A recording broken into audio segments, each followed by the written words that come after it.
మా మంచి అమ్మ కథలకు స్వాగతం. ఈరోజు మన కథ ప్రాప్తం.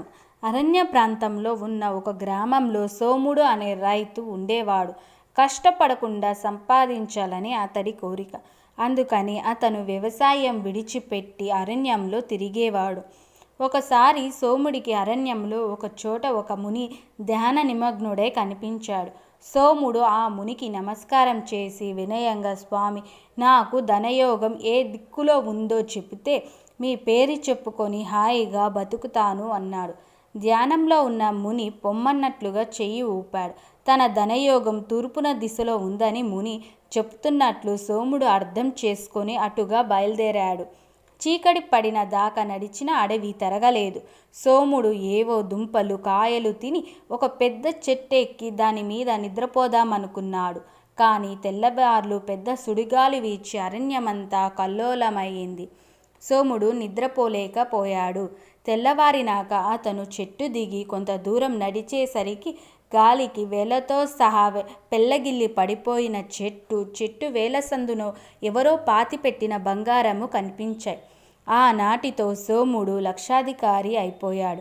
సోముడు పొరుగున ఉండే వీరన్నకు సంసారం చాలా భారంగా ఉండేది.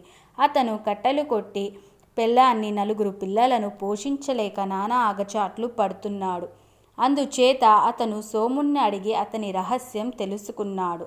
సోముడు చెప్పిన గుర్తుల ప్రకారం వీరన్న మునిని వెతుక్కుంటూ వెళ్ళి మునిని కలిశాడు. ముని ధ్యానంలో లేడు. వీరన్న ముని ముందు సాష్టాంగపడి లేచి చేతులు కట్టుకొని నిలబడి సోముడికి సహాయం చేసినట్లు, నాకు కూడా ధనయోగం ఎటుగా ఉంది చెప్పమన్నాడు. ముని సోముడికి నేనేమీ చెప్పలేదు అన్నాడు. ముని తనకు సహాయం చేయు నిరాకరిస్తున్నాడని వీరన్న, స్వామి, పిల్లల గలవాణ్ణి, ఎంత కాలంగా దారిద్ర్య బాధతో కుమిలిపోతున్నాను, కరుణించి నన్ను మీరే రక్షించాలని బతిమాలాడు. పిచ్చివాడా, సోముడికి ప్రాప్తము ఉంది కాబట్టి డబ్బు దొరికింది. నీకై ప్రాప్తము ఉంటే నేను దొరకకుండా చేయగలనా అని ముని వీరన్న అజ్ఞానానికి నవ్వాడు. పోని, నాకు ధనయోగం ఉందో లేదో అదైనా చెప్పండి అంటూ చెయ్యి చాచాడు వీరన్న. ముని వీరన్న చెయ్యి చూసి, నీకు 4వ కొడుకు కలగకుండా ఉంటే ధనయోగం సిద్ధించేది, అది కాస్త తప్పిపోయింది అన్నాడు. వీరన్న ఇంటికి పోయి తన భార్యతో, మన 4వ వాణ్ణి చంపేస్తే ధనయోగం సిద్ధిస్తుంది అన్నాడు.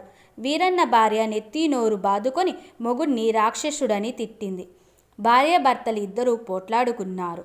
వీరన్న తన 4వ కొడుకుని చప్పున ఎత్తుకొని అడవిలోకి పారిపోయాడు. చుట్టుపక్కల వాళ్ళు వీరన్నను తరిమి పట్టుకొని రాజభటులకు అప్పగించారు. వీరన్నను ఖైదు చేశారు. రోజు అతన్ని వింత మృగంలాగా చూడడానికి జనం వచ్చి అతన్ని నానా తిట్లు తిట్టసాగారు. ధనదాహం తగ్గిపోగానే వీరన్నకు తాను ఎంత భయంకరమైన పని తలపెట్టాడో అర్థమై పశ్చాత్తాపం కలిగింది. ఒకరోజు ముని వచ్చి న్యాయాధికారితో వీరన్న కొడుకును చంపడానికి సిద్ధపడ్డాడంటే దానికి కారణం నా మాటలను అతను సరిగ్గా అర్థం చేసుకోలేదు, అతన్ని విడిచిపెట్టవచ్చు అన్నాడు. ముని మాట మీద వీరన్నను విడిచిపెట్టారు.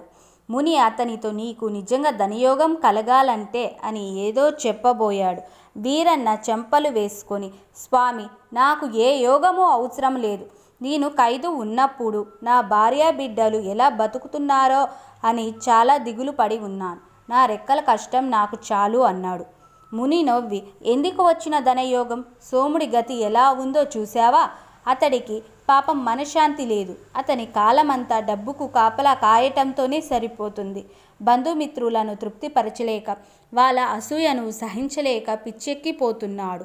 తన భార్య తన సొత్తును పుట్టింటి వాళ్లకు దోచిపెడుతుందేమోనని మరొక భయం. అతని కంటే నువ్వెంతో సుఖప్రాణివి. ఈ కథ ద్వారా మనం తెలుసుకోవలసింది, కష్టపడకుండా వచ్చే ధనం మనశ్శాంతిని దూరం చేస్తుంది. రెక్కల కష్టంతో సంపాదించే గంజినీళ్లు తాగిన సుఖంగా ఉంటాము. ఈ కథ మీకు నచ్చినట్లయితే లైక్ చేయండి, షేర్ చేయండి, మీ అభిప్రాయాలను కామెంట్ రూపంలో తెలియచేయండి. నేను చెప్పబోయే మరిన్ని కథలను మీరు వినాలనుకుంటే నా ఛానల్ని సబ్స్క్రైబ్ చేసుకోండి.